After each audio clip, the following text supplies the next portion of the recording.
Assalamualaikum warahmatullahi wabarakatuh. Salam sehat, sehat Indonesia. Pada kesempatan kali ini saya akan menjelaskan mengenai farmakologi obat antiprotozoa.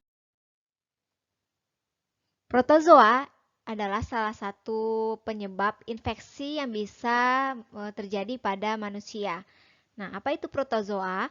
Protozoa itu merupakan hewan bersel satu yang terdiri atas bagian sitoplasma dengan satu atau beberapa inti sel. Protozoa itu dibagi menjadi 4 kelas, ada Rhizopoda, Ciliata, Flagellata, dan Sporozoa. Ini ada beberapa penyebab penyakit yang merupakan yang termasuk kelas Flagellata. Ada Trypanosoma, Leishman, Trichomonas, dan juga Lamblia. Untuk Rhizopoda, contohnya adalah amuba, sporozoa, plasmodium, dan toxoplasma. Nah, kita bahas dulu mengenai penyakit yang disebabkan oleh Flagellata, yaitu penyakit yang disebabkan oleh Trypanosoma. Jadi ada beberapa Trypanosoma yang dapat menyebabkan penyakit pada manusia, yaitu Trypanosoma bruceigambiense. Nah, ini, kemudian Trypanosoma brucei-rhodesiense. Nah, Trypanosoma yang tadi sudah disebutkan itu dapat menyebabkan penyakit tidur. Ya, kalau penyebarannya itu bisa melalui lalat CC. Stadium dan gejala penyakit yang disebabkan oleh Trypanosoma ada dua. Yang pertama, stadium hemolimfatik, itu gejalanya demam, kemudian udem lokal, pembengkakan nodus limfa. Yang kedua, meningoencephalitis, ini dengan gangguan saraf dan juga psikis, ini sudah mencapai stadium tidur. Terapi yang dapat digunakan untuk stadium pertama itu dapat menggunakan suramin dan juga pentamidin. Untuk terapi stadium kedua dapat menggunakan triparsamida, melarsoprol ataupun melarsoprol ditambah dengan dimercaprol. Kita bahas dulu mengenai Trypanosoma cruzi. Ini merupakan penyebab penyakit Chagas ya. Terdapat di Amerika Latin, itu dapat menimbulkan kardiomegali, yaitu pembengkakan pada bagian jantung. Perubahan saluran cerna dengan gangguan inervasi, yaitu atoni lambung dan usus. Dan juga untuk penanganan dapat nifurtimox. Yang kedua ada leishmaniasis, dikenal juga dengan kala-azar. Nah, penyakit ini disebabkan oleh Leishmania donovani, yaitu suatu penyakit kronis yang ditandai dengan tiba-tiba terjadi serangan demam yang tidak teratur dan juga pembengkakan di bagian limpa ataupun di bagian hati dari pasien tersebut. Nah, kan terjadi bengkak oriental ya, ditandai dengan bengkak dan juga borok pada kulit. Ini kalau gejalanya seperti ini ya, bengkak dan borok pada kulit dan bengkak oriental itu disebabkan oleh Leishmania tropica. Selanjutnya, leishmaniasis kulit dan mukosa dari Amerika Selatan itu Espundia, itu disebabkan oleh Leishmania brasiliensis. Jadi ada beberapa leishmania yang dapat menyebabkan jenis penyakit tertentu. Nah, untuk leishmania ini dapat diterapi menggunakan 1. Stibofen, 2. Pentamidin. Ini pada leishmania kulit yang tapi tidak berkhasiat ya untuk leishmaniasis pada kulit. Yang ketiga, amphotericin B. Yang ketiga yaitu Lamblia. Nah, infeksi yang disebabkan oleh Lamblia salah satunya Giardia lamblia atau Lamblia intestinalis ini dapat menyebabkan sakit perut mirip kolik yang tak jelas dan juga dapat menyebabkan diare. Terapinya dapat menggunakan turunan nitroimidazol, diantaranya 1. Metronidazol, 2. Ornidazol, 3. Nimorazol, dan yang keempat tinidazol ya. Ciri khasnya berakhiran azol-azol ya, itu adalah turunan nitroimidazol. Yang keempat, yang termasuk flagellata juga yaitu trichomoniasis. Ini pada wanita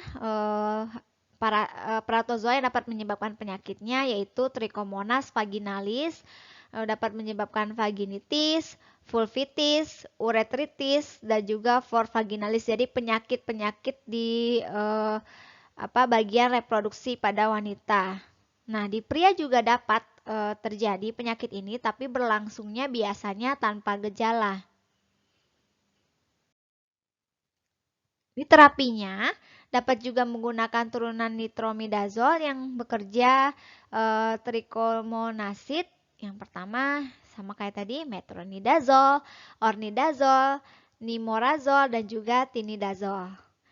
Efek samping yang dapat terjadi ketika menggunakan obat turunan nitrimidazole ini yaitu sakit kepala, pusing, eksantema, dan leukopenia, tapi sifatnya reversible ya. Jadi ketika obat itu sudah dihentikan, maka efek sampingnya pun akan menghilang.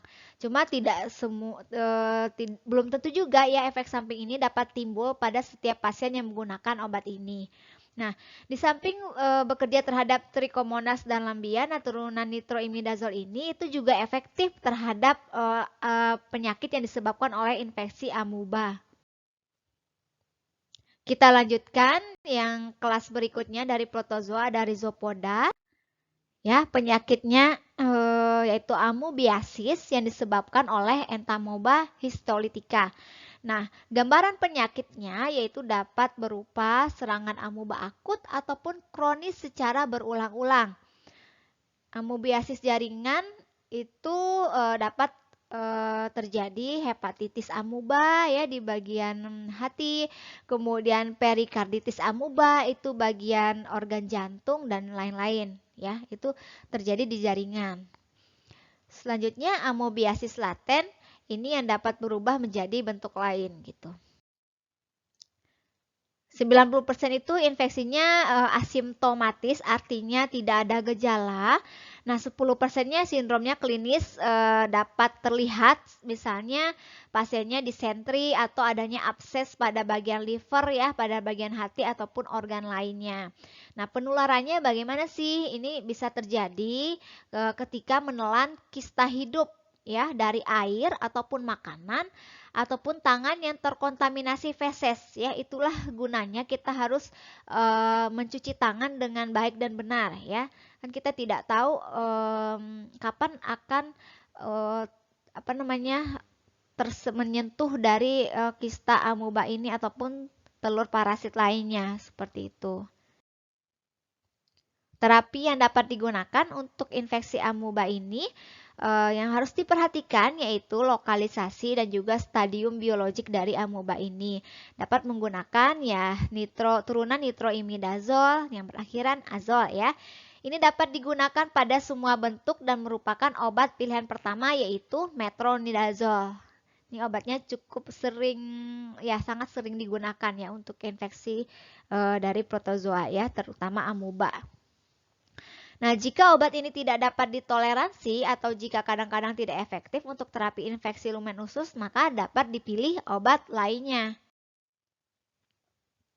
Nah, ini contohnya dapat menggunakan turunan quinolon, terhalogenisasi itu ada clioquinol, kemudian vanquinon, ataupun turunan akridin ada etacridin, dan juga dapat menggunakan antibiotik tetrasiklin, paromomisin, basitrasin, dan juga eritromisin.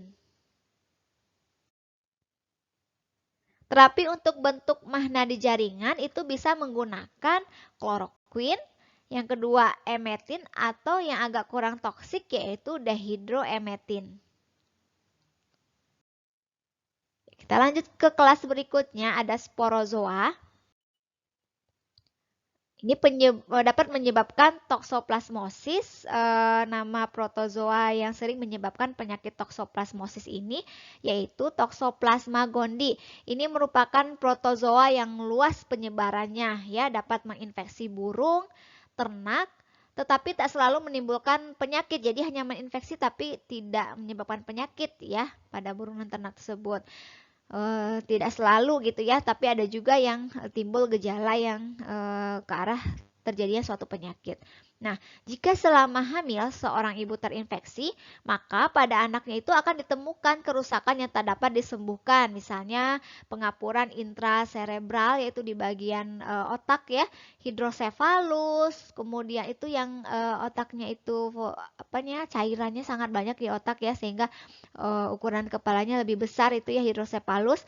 Kemudian mikrosefalus, buta, ini sebagai tanda berakhirnya ensefalomielitis gitu. Jadi memang sangat berbahaya gitu ya jika toksoplasma ini menjadi parasit bagi ibu hamil gitu. Toksoplasma ini bisa masuk ke fetus atau janin dari ibu itu melalui plasenta. Nah, kita lanjutkan dengan terapinya. Dapat menggunakan sulfonamida jangka kerja panjang dengan pirimetamin dan juga lama terapinya 2 hingga 3 minggu. Nah, pada alergi sulfonamid dapat digunakan spiramisin. Ini juga salah satu penyakit yang disebabkan oleh protozoa. Mungkin sudah familiar ya dengan penyakit TORCH. Nah, ini ternyata ini singkatan ya, singkatan dari penyebab dari penyakitnya. Ada beberapa protozoa yang menjadi penyebab penyakitnya yaitu toksoplasma, rubella, sitomegalovirus dan juga herpes simplex sehingga dikenal dengan TORCH gitu. Jadi ini penyakitnya memang berbahaya juga ya jika mengalami penyakit ini.